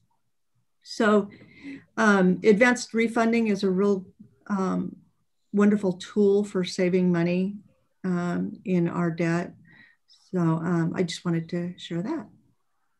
Yeah, just a quick comment. That's the federal House and Senate. So this is a nationwide effort, and it's very technical. So we'll definitely put together something that can be shared with them. So. Thank you. Appreciate that. Yeah, thank you. Okay, without objection, we're going to keep moving forward. We have the parking code amendment. As you recall, last time we've moved it on through first reading with the, and I was one of the people who broke that tie just so that we had a document in front of us to discuss at the next time, and reserving the right to, it was a procedural vote on my part as opposed to anything else. Mr. Pesmer, do we have any additional information? I think Ms. Johnson has some public comment that was both in the packet, and I think there was one that came late. Is that correct? There's two. Yeah, it looks like two that came late. So too late. But she's shared those. I guess the only other comments I would make is council did ask us to put this in the utility bill. We did that. We also put it out through social media as well, just to try to make sure that information got out. And obviously we got some responses. So, I don't really think staff has anything to add, for as far as code changes that we would propose or anything. Certainly hearing from the residents is always a good thing. And I think, this is really for your consideration and information you give to staff if you have additional direction to us. Okay, so here's what we can do. What I'd like to suggest is that what we do is go to second reading, just approve reading the ordinance. That's it. It's just, that's a technical, and then we'll go to third reading, and then we will have full debate and an up or down vote. Does that sound okay to everybody? Does that make sense? Yes. Okay, so what we're going to do is if somebody would just, and this is a procedural thing to making through, we're going through the right hoops here. And this is not, all this is getting it into the right place to have the appropriate discussion. And because we're going to have a third and final, a follow-up vote on up or down, and we'll have the full discussion that goes with that. Is that okay? Okay, so if someone would give me a motion to do the second reading, and I have to get my piece of paper out here. Just hold on for a second. Well, I'm going to see if I can do this by memory. I move to read Council Bill number 2021-01 for the second time by title only. Okay, I have a motion. Second. And I need a second. Okay, and this is just to move to the third and final discussion. This is not locking you into anything. Is there further discussion? All in favor say aye. Aye. Aye. And is there any opposed? Okay, so Karen's going to now do the second reading, the official second reading. Go ahead. Were there any abstentions, or was that passed? Okay. Abstain. Okay, so okay. 5 ayes, Fine. 0 nays, 1 abstention. Right. Thank you. Okay, so. And an ordinance amending identified sections of Independence Municipal Code, Chapter 32, Traffic and Vehicles, Article 6, Stopping, Standing, and Parking, and declaring an effective date. Okay, so what would we do now is that someone's going to move the proposed ordinance, and there's going to be a second. Then we're going to have the full discussion and any information, and then we'll have a vote, an up or down vote. Okay, so making the motion does not, it's just a procedural thing. I just want to assure everybody, I'm telling everybody in advance how this is working, and then we have an up or down vote at the end, but I have to have something in front of us to vote up or down. So if I can have a motion for the move to adopt the proposed ordinance, and we'll get a second, and then we're going to go to full discussion, and then we'll have an up or down vote at the end of that discussion. Okay? That makes sense to everybody? All right, if someone would make a motion. Move please. to adopt Council Bill 2021-01. Okay, I have a motion and a second. Now we have discussion. What people have opinions, thoughts on this? This is the time. We are now in discussion of the motion. I'd like to start, if I may, by saying that I read through the emails that we received this evening with comments from people, and I am struck by the one that talks about enforcement based on status. And that was also mentioned in another discussion we had tonight. I'd just like to make sure that there are provisions for equitable enforcement and how to deal with situations where there simply is no storage available. What options do people that have otherwise parked on the street, what options do they have for mitigation? Okay. I'd like to provide some information if that's okay. Thank you. I've been taking a look at this ordinance and weighing it for a while. And so yesterday evening, after, well, people are basically, while the Blazer game was on. So I didn't watch that.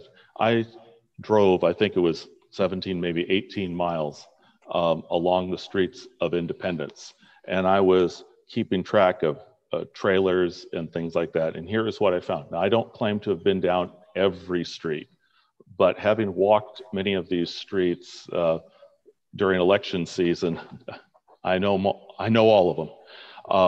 Here's what I found, that there were 15 trailers that were not connected to a vehicle, but of 11 of those were travel trailers. There were 19 trucks and utility trailers connected there. So the utility trailer was connected to the truck, and there were 19 of those. There was one big trailer. There was one semi-truck cab. There were 2 large cargo, more than 30-foot long trucks. There were no semi-trailers anywhere in town that I could find. And so while that may not be everything in town, that was what I saw. A lot of the trailers that I saw, the utility trailers tied in with trucks, there were landscape businesses, there was small businesses that that were keeping all their, their daily type of equipment. It was pretty obviously small business folks, and they were parking on the street. I also took a look at, as I went around, I looked at the configurations, and for the most part, not, people like to be able to have parking in different places, but I didn't see huge safety issues that that would demand that we do something that's going to go throughout the whole community. So I think an earlier comment was made about equity, and I know that a lot of the landscaping and some of the smaller businesses are folks that sometimes are getting started in business, sometimes came from other places, different backgrounds. And so I was really struck by some of that. So that's what I saw was I drove around yesterday evening for several hours. So I don't know if that helps, but I'm inclined to not limit parking at this point. So that's what I'm leaning towards at this point. So that's my opinion at this point. Other people may I ask a question? Sure. Mayor? So Sure. did you, as you were driving around, did you also notice parking spaces in those residential areas? Did it feel like there was just no parking anywhere, or was it, there were slots here and there? It's really irregular. In some places there's vast amounts of parking, but other places it is squishier. Over on the area around Marigold, it's squishier, and so it's a mixed bag in different places. And when houses are closer together, and there is less parking. So I wonder about issues all over, trying to pass something all over. I didn't mean to go on. Excuse me, Councilor Martin Willis. Okay, so I too share the equity concern around the parking. I certainly don't want to put any of our small businesses out of business, because as we've been made aware, trying to find storage for those trailers is impossible pretty much within the boundaries of Monmouth Independence. I would, however, like to see continued enforcement for safety reasons when those things are parked very close to corners where stop signs are getting blocked. I think then it becomes, it goes beyond being an equity issue. Then it's just a flat out safety issue. And so I would want to see continued enforcement in those arenas. But other than that, like you, Mr. Mayor, I've driven extensively through our town, and we have several tradespeople there on 7th. And I think to the point that Councilor Morton addressed, that oftentimes those violations are enforced or noted based on status. I know along my area, often complaints come from sort of further up the road in some newer homes regarding the more north end of 7th Street. So those are my thoughts. I would be happy to, I think, pass the remainder of the changes, so long as we leave trailers that are safely parked alone. Other comments? So I have I did go and knock on some doors and just talk to people to see what their situation was, why their trailer was out there. And some of them were just getting ready for, a trip. Some would come back. Some just didn't have the parking available. I will tell you that it was kind of sad. A lot of people are scared to come and talk to us. Because I did ask for public comment if anybody wanted to share with us, and I got a lot of, I don't want to do that. So I'm excited that people are looking at all of the aspects of what this would do to people in our community. So I am voting no on it. Councillor Takis, go ahead, please. Yeah, I did have a comment. One of the complaints we got, and I don't think it happens as often, but complaints about tractor trailers that occasionally get parked on streets.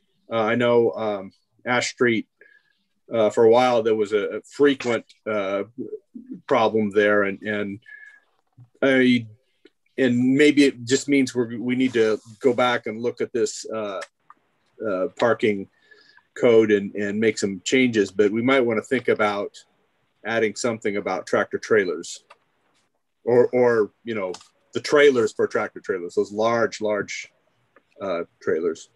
Yeah. I have a technical question for staff here, please. I've read too many things, and so you're going to have to help me out here. So we're talking about the trailer parking issue. And in the document, I don't recall which was, were there other items that we needed to deal with in the ordinance, or this was basically just the parking and trailers and the things we're discussing? Is that correct, Fred, Tom? Mayor, that's essentially correct. I mean, there Okay. were a few things that we were defining RVs and other things, but you know, they all kind of go hand in hand. Chief Mason could probably comment more on that, but you know, I don't think that you know, if there was something important, we couldn't go back and revisit that particular item. Thank you. That's what I was wanting to get confirmation. Are there other comments or thoughts that need to be shared? I don't. Please go, Councillor Roden. Thank you very much. I just had a, sorry. Thank you for making the rounds and giving us your input on what you saw around town. That's very helpful. I live close to the intersection of Covey Run and Marigold. Right. And often there is a Walmart tractor trailer parked perpendicular to Covey Run. I've had at least personally on my own had 3 safety incidents with either trailers pulled too close to a stop sign so you can't see around them, or a truck like the Walmart tractor trailer that is so far into the middle of the road that you have to pull out in order to be able to see traffic coming from both directions.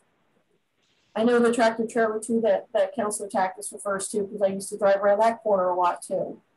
I know when I first moved to Independence, moved here in an RV, and my RV was on the street for 3 days. I didn't realize there was an issue with that. And until the code enforcement person told me about it, I had no idea I was blocking visibility coming from Ash on the 4th. So I think we have to take responsibility for the fact that it's not just that you might or might not see a pedestrian, you might pull your car too far into an intersection in order to see around it. So for me, this is wholly a safety issue. I totally get the business owner's perspective of this, but I put life and safety above everything. So I will be supporting this ordinance. Thank you, Councillor. Councillor Roden, I think you were wanted to say something. Yeah, I just wanted to make clear, I appreciate everybody's opinion on this so far, but I think it's also important what Councillor Martin Willis was talking about is just proper enforcement of existing codes. I believe that's what she was talking about. And we need to make sure that if there's a safety issue, that we use our code enforcement and the existing laws we have to make sure that our city is safe, because the changing of the ordinance now, if we don't follow through with those and don't enforce the codes we already have in written, then there won't be any safety improvements. So I think there's current rules now that just are being overlooked, and I hope they're not being overlooked to push this item forward. I think that we're looking at what's best for our citizens as a whole, and I appreciate that. And I just don't think this is necessary at this time. Thank you. Are there additional questions and/or comments? Councilor Takis. Yeah, I just wanted to maybe ask Chief Mason, would it be possible to rewrite a code that maybe address some of those safety concerns, maybe not allowing RVs within so many feet of an intersection or something like that? Just something to, I guess, to mull over. I don't know if it's possible or not, or if that's just too complicated. Because I think there is still that safety concern, but it does seem like there's not really the will to pass this at this time. So, Chief, go ahead if you'd care to answer. Yeah, I mean, I don't. Part of the reason I think that we don't go out and kind of like, I'll say heavy-handed is the word I'll use. We don't do heavy-handed parking enforcement currently because most of our streets don't have any markings indicating when you are too close to an intersection, right? We just our Public Works Department has never had the budget for the curb painting. So now it leaves it up kind of to the discretion of both the person parking the car and the code enforcement officer that is either called to the intersection or is just out patrolling. So then you're down to actually measuring it out and determining whether or not they are within I believe it's 25 feet of an intersection, right? So if we were looking for a way to do safety improvements, probably one avenue would be to increase our paint budget and mark our intersections so that people clearly know where they aren't allowed to park because there's like a yellow curb where curb lines are available in our city. And that would be probably a lower impact way to get people. I don't think people are purposefully blocking intersections or visibility at intersections when they park. I think that they often don't know or just don't realize that they're too close. And it's, I think, difficult for us to go out and proactively make that enforcement contact when it's hard for us to know too, like our code person, because they can't really see it. So the only way they would really even know is to get out and do some measurements. So that may be one avenue. The other is just often when this happens, it's a larger vehicle. And currently our size restrictions for parking on our streets has that one phrase that says connected combination of vehicles. And that's what's really prohibiting us from saying you can't park something that's really big on our city streets. And the complaints we were getting oftentimes weren't, I mean, honestly, at traffic safety, sometimes they were related to safety, but oftentimes they were related to the inconvenience of neighborhoods not having any available parking because it's all getting taken up by people parking their trailers or large vehicles in the residential streets. So currently the only way we can enforce an oversized vehicle standard, which there is some in the current code, right? But it says that it has to be a connected combination. So even if those words were just taken away and we set a limit and said nothing over, I mean, you choose the number. The current number is 23 feet. It says a connected combination that's over 23 feet long is too big to park on our city streets. But then if you leave a trailer that's 40 feet long, it's not connected to anything. And the way our code's written, we can't enforce that, right? We can't go out and ask that person not to do that. So that's really where the whole thing started.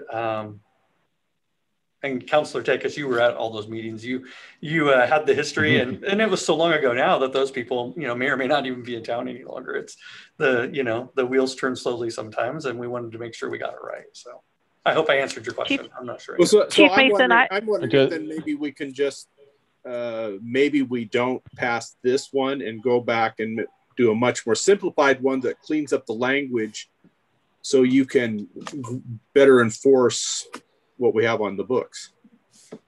And remove connected vehicles. Right.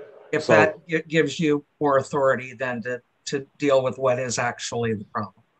But then you would want to give me some guidance on how long is too long, because I'm hearing travel trailers are okay on city streets, and most travel trailers are going to be over that limit of 23 feet when you measure it from tongue to tail. So we may have an additional conversation. Councillor Roden, Councillor Roden, I think you were trying to say something. Please go ahead. Yeah, I have a question for Chief Mason, and I'm just trying to visualize something so that you may not have the answer to this, but there are two big storage trucks on right beside the post office, in front of a small apartment that we have right beside the post office. They've been parked there. Yeah, thank you, C Street. They've been parked there for about 10 days, and they haven't moved. And I don't know if they belong to the residents who live there, but they're all the way up to the corner, and they're very long and they're very big. Doesn't existing code stop that from happening? If it was within the intersection restriction, that would be the only code that would do that. I mean, it says any vehicle left over 72 hours becomes a vehicle that we can put a ticket on because it's being used for storage at that point, but we don't proactively do that. I mean, we generally respond to complaints on those when a vehicle is left for too long in one place. But as far as the size itself, Councillor Roden, that would be where that connected combination, it's not connected to anything, it's just one vehicle. And that's where we run into that problem because it says it has to be a connected combination. Okay, I see. Thank you for the clarification. Thank you. Councillor Kaur. If we remove the combined connected wording in the existing code and give you a length limit to accompany that, does that accomplish essentially what this ordinance change would do? I mean, are we just essentially passing the ordinance by changing language in a previous ordinance or previous code? Yeah, this whole proposal was just a rewrite or a change of existing code. It would do many of the things, but not all. Fred, do you have a comment on that? You really helped me write this whole thing, so. Well, I mean, there's stuff in this too that, once we got into the ordinance, it just kind of felt like it makes sense to address some of these things as well, like parking a dumpster, let's say, on a city street. So, I mean, that's sort of the same sort of issue, where it's a big sort of thing that might be out there temporarily, and so it sort of felt similar to a connected the trailer language. So that's why that got brought up as well. It's basically once we were in there, it kind of felt like, well, we might as well address this issue too, because it looks very similar, or conceptually it made sense to us that it was a similar sort of thing. Okay. What I'd like to suggest is that we vote on this up or down, and then we can provide either staff or Traffic Safety Commission with some level of direction with how to proceed from there. Does anybody, Councilor, take us? So this is what my understanding is, that, or this is kind of my feeling, is that we, if we don't want to pass this, we should vote this down and then come back and look at it maybe with some adjustments so that we're not too heavy-handed, I guess it would, maybe it's just changing some of the lengths that we're talking about. But I'm hearing, I guess what I'm hearing is we probably should not pass this and let staff work on it and massage it a little bit. So because there's a lot of other, like Fred said, there's a lot of things that clean up the code that we probably need to have in there. But it's not something that we could just, make a amendment to and change it right now. I think it'd be better to be looked at more carefully, correct? Councillor Takis, you and I are of like mind on that. That was what you more eloquently than I with that. I'm not sure about eloquent, but hey, take the credit when you can. Any other comments? Okay. The question. Yes. All in favor of the motion signify by saying aye, please. Aye. Councilor Kaur, yes? Can I ask that the councilors each put their hand up when they're voting so I can make sure that I get it recorded? I was going to orally do that for you, but okay, that's Councilor Kaur for yes. Okay. Is there any other yeses? Okay, those in opposition, put your hand up, please, and I'll read them out. Councilor Morton, no. Councilor Job, no. Councilor Martin Willis, no. Councilor Takis, no. Councilor Roden, how do you vote? No. Councilor Roden, no. Okay, the motion is defeated. Thank you. I appreciate people's helping us move through this. And I just want to remind everybody that may or may not be watching that some of the earlier motions were process motions. And that's all they were. They were just process motions to move us forward.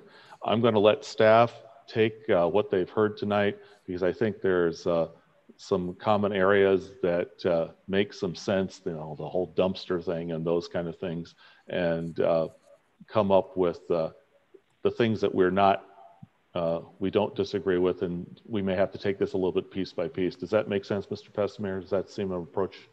Yeah, I think so. I think, you know, we can certainly go back through what we heard and take an attempt, and we still have the Traffic Safety Commission, and we can certainly bring it back to council too for further consideration. Great, thank you very much. And I want to tell councilors, I do appreciate the thoughtful way that this discussion took place, both this meeting and previous meetings. This is what we do, and I really appreciate that. I'm going to keep us moving here. Mr. Irvine, I think you have the next one, because we have a request for alcohol in the park, and that's on page 35. Mr. Irvine, I think it's to you.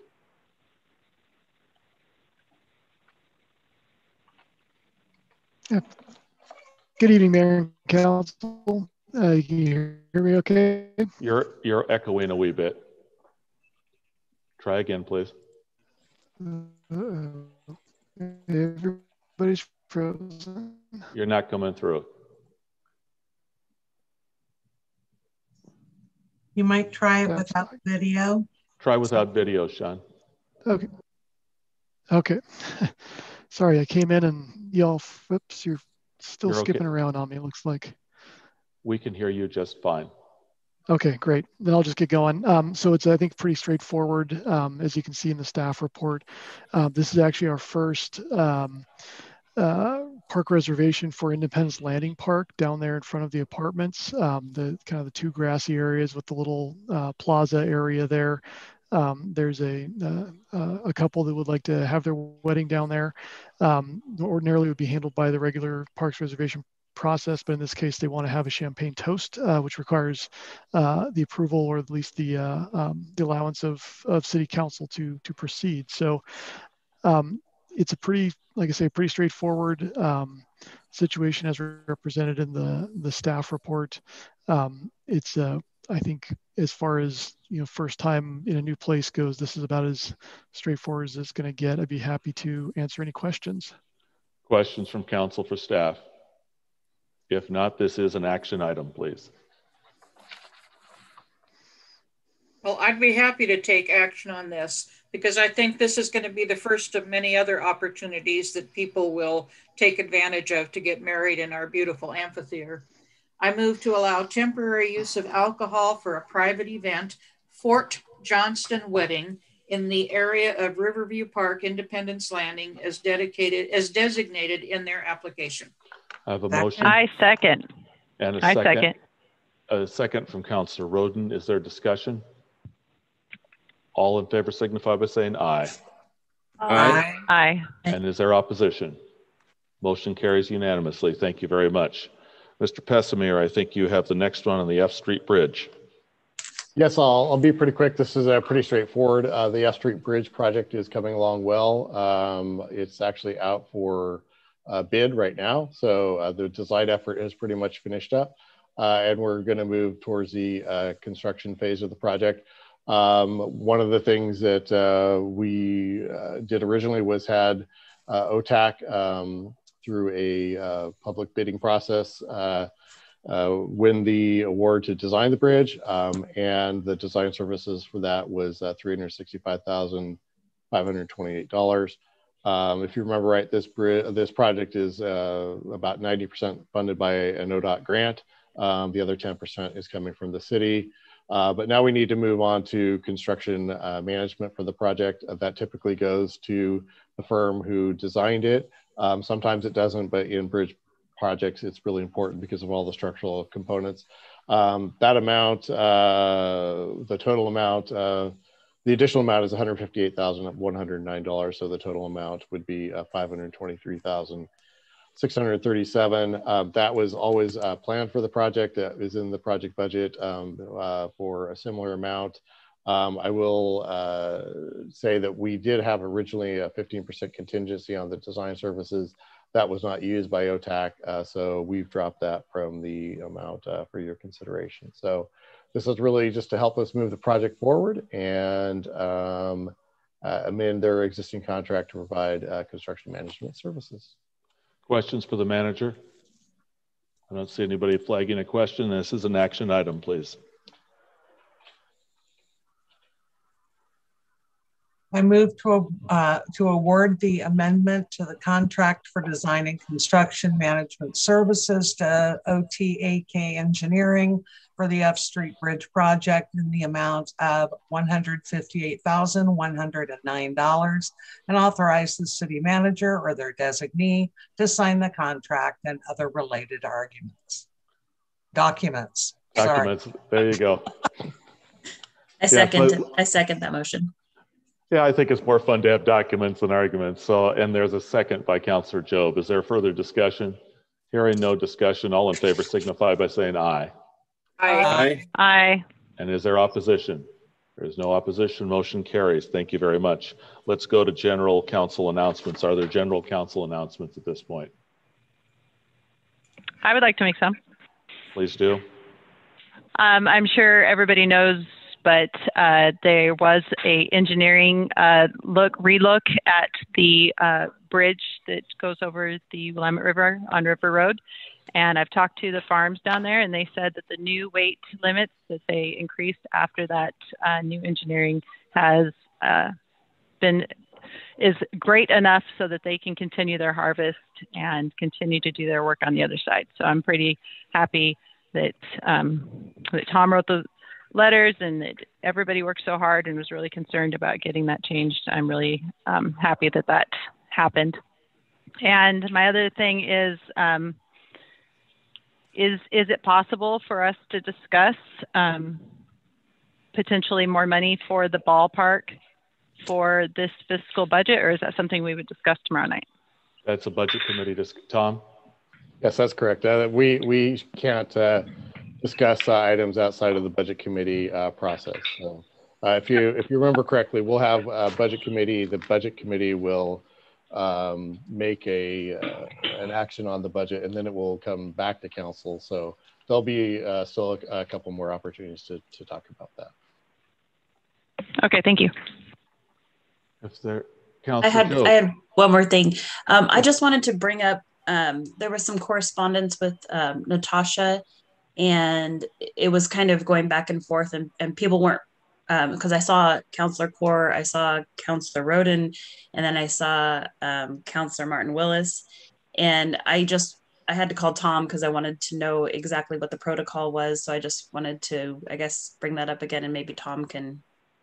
Tom, could you clarify? Yeah, I mean, I think it's really important that councilors remember that when they're responding, it's perfectly acceptable and responsible, unless it's a land use hearing or a quasi-judicial type of meeting, to communicate with constituents and residents.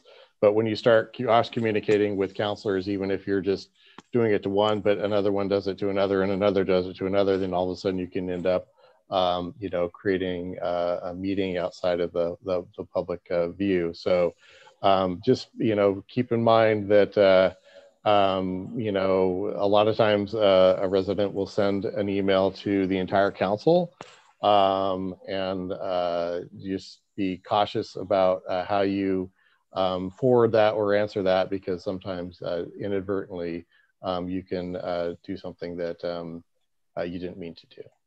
Do not use reply all. So I have a question. I have a question about that then. Thank you, Councilor Joe, for bringing that up, because I was confused about that myself. So when I spoke to Natasha, I thought I was just speaking to Natasha and Councilor Kaur, which would have just been one-on-one with me and Councilor Kaur. So when Natasha replied all, or forwarded it to every member of council, whose responsibility is it then? Well, you know, technically, you know, now all of a sudden, there's multiple counselors on an email. So I could look into that further. I don't think I have an answer for you directly, Councilor Roden, because, you know, I'm not sure that that would be considered a serial meeting. We could certainly talk to our legal counsel on that. But I guess the caution is just be careful. So let me ask a question then, since it came up, and Councilor Roden is correct.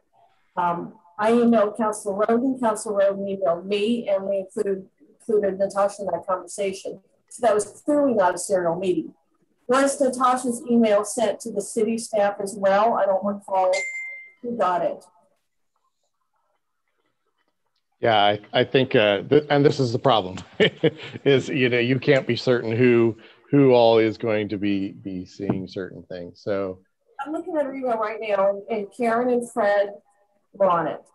Yeah, I honestly don't think that the actions that have taken place here constituted a serial meeting, just because of the way that it happened. I guess the caution is to be careful. I appreciate Councilor Job's comment, though, is that somebody needs to police this, apparently. So I think when something like this comes out, if this happens again, then I think maybe either Karen or some city staffer needs to weigh in immediately and kind of establish the rules of engagement. I mean, I think we're all trying to do the right thing and be careful, but you're absolutely right. This could have snowballed into something really big. Well, I think what the mayor said, basically, don't reply all, is where it would stop. So I think that we're okay as long as we don't reply all. But Natasha did reply all, and I feel like Councilor Kaur and I should be able to have a one-on-one discussion, because that's legal.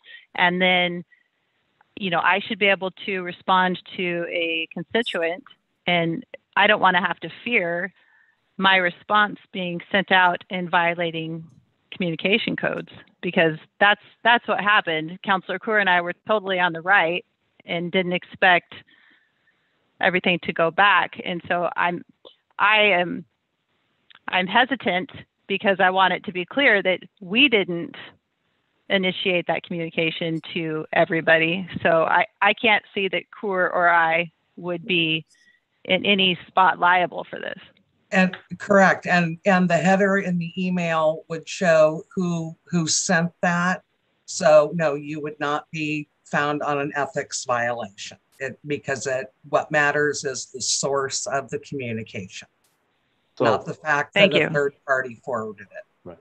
So Mr. Pessemer and I are going to work with our legal counsel, but we're going to we may have a little bit of additional training session in there, because because I think that there are some nuances. When I'm in doubt, before I do anything, I contact our city folks to help make sure I'm doing what needs to be done in the correct way. So Mr. Pessemer, so you and I will work with council on, we may have a little bit of a training session. Is that okay? That sounds great, yeah. Because that would be helpful, because these are legitimate questions, and everybody's trying to do the right thing, and everybody, it looks like, did the right thing in this. Correct. But we're just trying to make sure we're just careful in the future.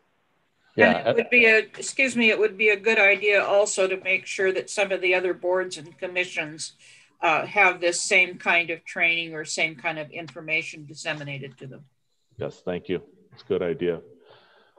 Since there's nothing else, I don't see, yes, please, Martin Willis. Thank you. Because I've had this sticky note on my desk, a couple of things I wanted to share with council and with our community as well. So back on, I think it was the 7th of the month, I had the opportunity to have a guided tour of the new Union Gospel Mission building right across the street from the New Salem Police Department. And I bring it up because there are actually a lot of folks from Polk County who are served by them.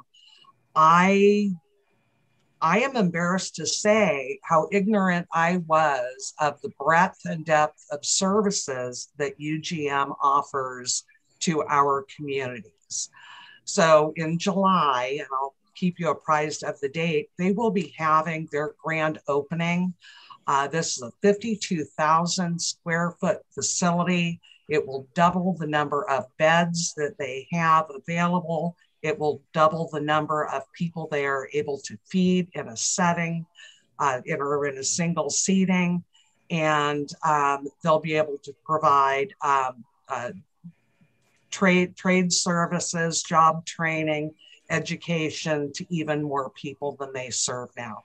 So I will say, speaking for myself, that the next time I get a UGM envelope in the mail, it will never again go into recycling. So that was the one thing. The second thing that I wanted to acknowledge is that the month of May was additionally Mental Health Awareness Month. And as the month winds down here, I want to have that acknowledgement. And I was made aware of the fact that 1 in 4 adults between the ages of 18 and 25 have at some point considered suicide. And the pandemic only makes that worse. And so for our folks that happen to be listening in, if you're struggling now or at any time during this pandemic, the phone number for Polk County Mental Health is 503-623-9289. Please do not be embarrassed or ashamed to seek help. That's it for me. Thank you. Councilor Kaur. In case you missed it, Monmouth City Council passed a climate resolution last week. So I'm looking forward to talking to City Manager Pessimer and City Manager Wine and figuring out this joint committee, commission, board, whatever we wind up calling it. Great. Okay. If someone would say the word adjourn, we could do this. Move to adjourn. All in favor? Aye. Aye.